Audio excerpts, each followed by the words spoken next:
Our powers combined. we might have a functioning dinghy. We're about to get hammered. Pink flamingos, like actual pink flamingos, were just like flying and landed over near us. How cool is that? Engines suck. First cylinder's cracked, trying to start it.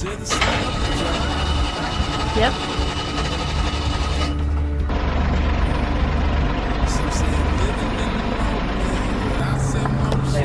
First bridge today. There's the Pelican Welcoming Committee. I'm Carlie, and this is Brady. In early 2020, we sold our house and most of our possessions and took our first big leap into living our vagabond dreams. We recently hiked 800 miles of the Appalachian Trail, and now we are purchasing a sailboat to start sailing around the world, all while capturing a creative journal of the journey. We hope to inspire you to live your own dreams. Subscribe, and thanks for watching. Hello, it's midday. We're just continuing our journey north of the ICW, or the ditch as some people call it. It is super hot out here. It is dead calm. Smells a bit fishy. You know, as things go. Water's disgusting. We miss the Bahamas. How can you ever enjoy the water again when you've been to the Bahamas and that's not how the water is everywhere? How are you supposed to like move on past that, you know? Anyway, that's what we're doing. We're gonna be making a big jump tonight north. Gonna be doing our longest passage, three-ish days, 3 to 4? Longest passage on our own. Sorry, longest passage on our own, just the two of us.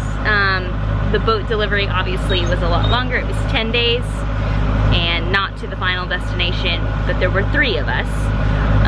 So longest passage on our own, just the two of us, and on us on this boat. So yeah. And we're gonna be leaving, well, essentially we left this morning. Yeah, well, 11:30. 11:30. Essentially we left at 11:30 today. But we do have all day of this until we get to where we can exit the ditch out Ponce Inlet. And then we'll be in the open ocean, and we are going to jump from Ponce Inlet, which is near Daytona Beach, or New Symerna Beach, and jumping to Wilmington, North Carolina.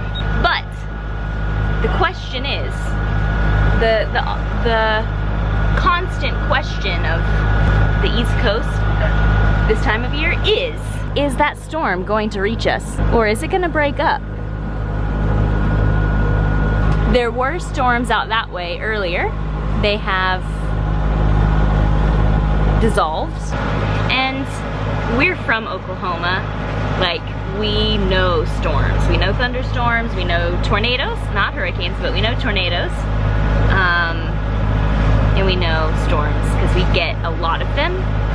But it's a whole other aspect when you throw like living on the water and on a boat into the mix, especially when that boat happens to have like a, what do you call it, a lightning rod through the middle of it. It adds a new aspect of, am I gonna get in that storm? And is it gonna be a thunderstorm, or is it just gonna be rain? If it's just rain, bring it on. I could always use a free deck rinse. Not use my water supply to wash the boat. Use the free deck rinse. But if there's a lightning factor involved, are there any other boats around that are taller than me? Not really. I do not wish anybody getting struck by lightning. Not at all. But, you know, if land could be taller or something like that, then that'd be great. So that's today's deal.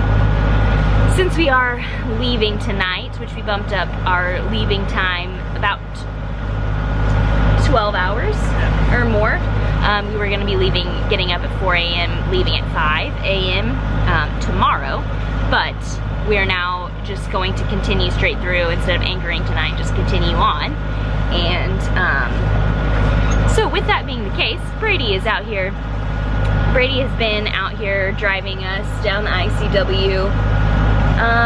So about 3 days of movement in a row now, where I've been down below working, and he's just motored us along. Yesterday we got fuel, we went in and got fuel, and we got a grocery delivery, which was the first time we've ever done a grocery delivery, ever. And it was so simple. I mean, there was a lot of fees and stuff tacked on to your grocery bill, but they just delivered. We met them in the parking lot of the marina and then carried the groceries to our tender, loaded them in, and went to the boat. And it was so simple. It was so simple. I have been down here working. I have currently lost service though, so that's not working too well at the moment. But I've been hotspotting from the phone to the computer. I've got a custom order right now. I'm a graphic designer, if you guys didn't know. Occasionally I do custom order stuff, but mostly I sell my art on t-shirts, mugs, prints, things like that online. But occasionally I do custom shirt design stuff for people. So I've got one of those right now that I've been working on, trying to set it up, getting it printed and all of that. Everything ordered, the art approved. Yeah. So I've been hotspotting from my phone to the computer. I've got to have service on the computer to be able to upload it, email it, do all that jazz. So that's what I've been doing. Also been running around like filling up, trying to drink all the water, all the drinks. Had my coffee, it's gone. And then I've also been doing laundry because I washed it in a bucket the other day, which I forgot to film. But we do bucket laundry on board. We have no washer and dryer. And we're cheap, so we don't want to pay to do laundry in town very often. We do that occasionally. It's nice to, like, I don't know, beat everything up in the washer and hopefully everything comes out, you know what I mean? But I've been folding all of that. Yeah. That's kind of what's going on. This is what a calm day aboard, calm, productive day aboard is like. We're not always productive. There's definitely days where we're like, and video games all day? Yes. And that happens. Let's be honest. We're outdoorsy and we're nerdy. We like our video games. There you go. A bit more about us. We're in a dead patch. So I can't really finish too much on here, but I've got another business venture brewing, so I do think that I might start on that. Is it completely necessary at the moment? Probably not, especially before leaving on a 3 to 4 day venture, but I want to. Really, I have a graphic design business and I sell the shirts and all of that online because I just love doing art. By doing it like this, I don't have to worry if nobody buys it, I can still do it. So anyway, that's what's happening. If you like more information on me, like, I don't know, diving into that, I guess, more, then just leave that in the comments and I can try to explain a bit better another time how that all plays out and how working on a boat works. If you're interested, let us know. For now, I think I will get back to it. Good morning. It is still morning. Yeah, it's 11. And we're just sailing the Atlantic, making our jump to Wilmington, North Carolina. Got 8 knots of wind on a broad reach at about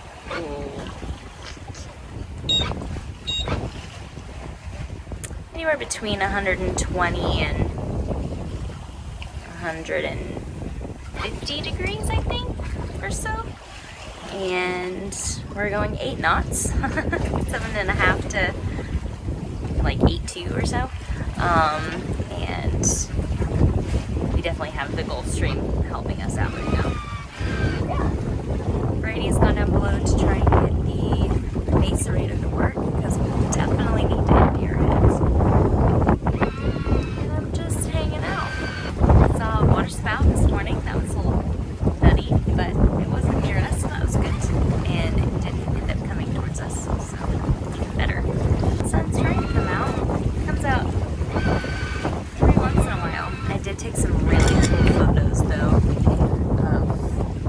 storm cloud earlier.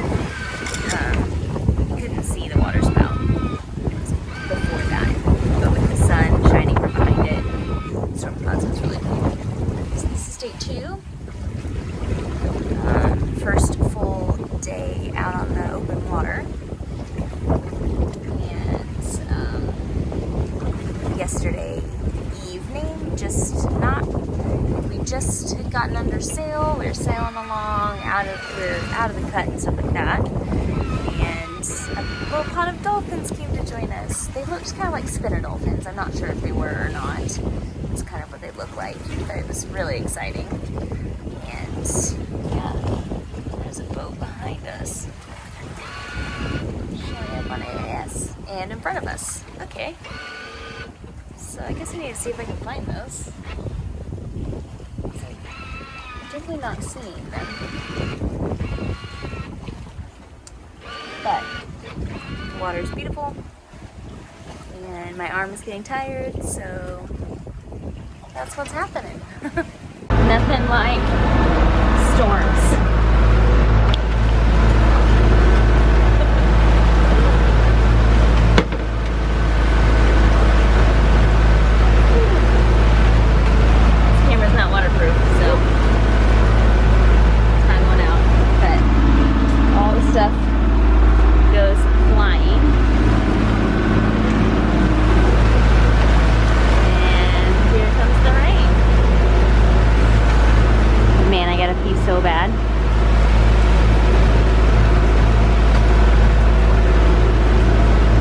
I realize I've done a lot of talking so far in this video. I'm terribly sorry. I need to jump in and just say, poop hit the fan. What started off like leaving that Ponce inlet, it's beautiful, it's great, it was awesome. Like shaping up to be one of our best sails, best passages. I mean, it's perfect. The next day, I as you've already seen, I talk about the storm clouds and how pretty they are and take pictures. So the spout, of course we're nervous because, yeah, storms on the water. It's totally different than storms in a house. Yeah, rain's fine, but when you add in all the other things, and that storm was all the other things. Also, it never ended. It was really pretty as it was forming, and I took pictures. It started, and oh my goodness, it just kind of like built in around us, and it was just so much lightning and yeah, storms. And then it never stopped. I honestly don't even remember how many days we were out there. I think it was like 3 days. I don't even know. I don't know. And our track is not accurate because we kept having to put it in the microwave. Microwaves act as a Faraday cage. So we put our handheld radio, the iPad for navigation, and cell phone into the microwave. Once we got back to land, we realized that what we had been in was actually a depression forming. Yeah, so it never turned into a tropical storm or a hurricane, but it was a depression that formed and just hovered there and stayed, not organized. I could really go into lots of stories about it, but I've been told I give too many details and I'm not a good storyteller because I just get caught up on all the details. So anyway, I just needed to jump in and say that this was our second worst experience on the water that we've had. A lot of things broke. Tore our mainsail. We got hit with 50 knots of wind from behind at 2 a.m. Not the first night. The first night was good. Got hit with some huge blasts. I think that's the biggest we saw. It was behind us. We were going downwind, which turned into trying not to jibe. It was really disorganized. The seas were disorganized. The storms were disorganized. The wind kept changing and coming and going, and did a lot more motoring than we thought we were going to do just because the wind was unpredictable. We did our best to sail. We thought we ran out of fuel at one point. We didn't. We just stirred it up because we were bouncing so bad. It was like 6-foot waves with a 1 second period. I mean, that's what it felt like. It was just in from 4 directions. What you're about to see is the third time the boat looked like this. I picked it up twice after it looked like this, so we could get through. Yeah, my life vest also, our harness life vests. Anyways, mine, I got so soaked it went off. It inflated. It scared me. I'm sure that it did not scare me near as much as falling in would have done, but yeah, it scared me. And then I had to figure out how to uninflate it enough so I could breathe, because it was like suffocating. Yeah, that was crazy. But that happened also. A lot of things happened. Ripped our mainsail, bent the slugs on our mainsail. This is when we learned we had transmission issues because of digging into why our engine quit working. We ended up, instead of making it to Wilmington, we ended up in Georgetown, South Carolina. And when we were coming into port, I had to like hand prime the fuel for our engine to run longer than like 30 seconds. So I did that I think I counted to 30, and then I did that until it felt hard again, because the prime ball gets hard, and then waited, I don't know, 30 seconds, a minute, 2 minutes, I don't know exactly, but I did that the whole way into port. We just dropped anchor the first spot we could and went to bed. Quickly, one more thing to add.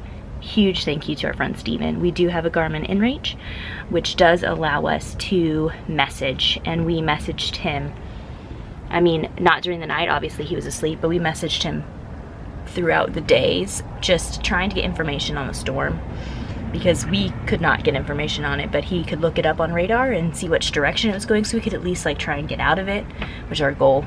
We never did. We never got out of it. We did finally get some spots where there were breaks in the storm, but sorry, so many like stories and things going through my head. We did end up seeing our friends out there in the middle of the ocean. So we left before them, and then we were just floating around out there because we were in a dead patch and the engine wasn't working, and so we were just bouncing around in 6-foot waves from 2 to 3 direction. This is already, I've talked for 7 minutes, so I need to stop.